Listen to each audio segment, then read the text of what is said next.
नमस्कार वीर। आज आप सबको पता ही है कि दिल्ली में जो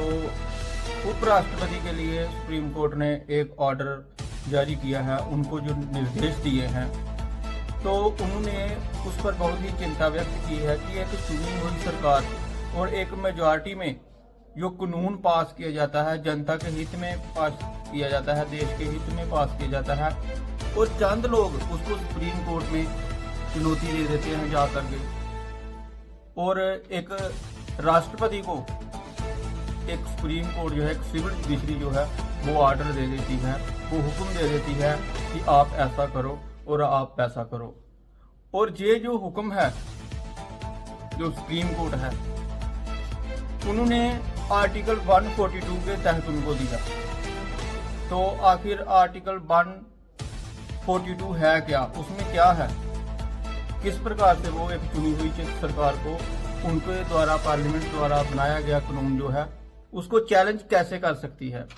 तो आइए मैं आपको बताता हूं। The supreme court of India in the exercise of its jurisdiction may pass the such decree or make such order as is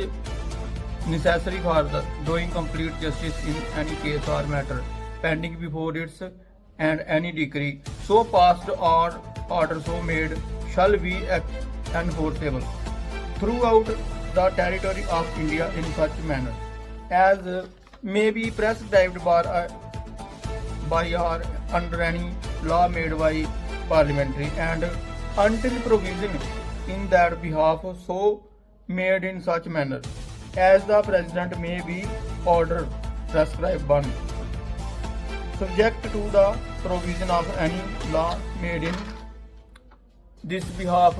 by parliamentary. The Supreme Court shall as respect the whole of the territory of India have all the every power to make any order for the purpose of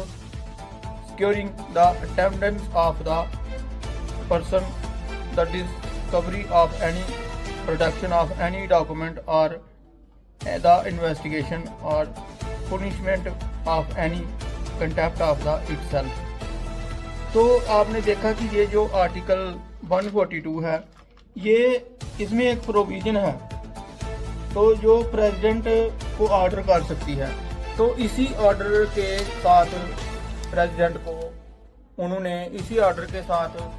president साहब को order किया है कि आप राज्यपालों के और जो पार्लियामेंट्री के कानून हैं उनको देखना आपकी जिम्मेवारी बनती है। और जैसे ही ये जो कानून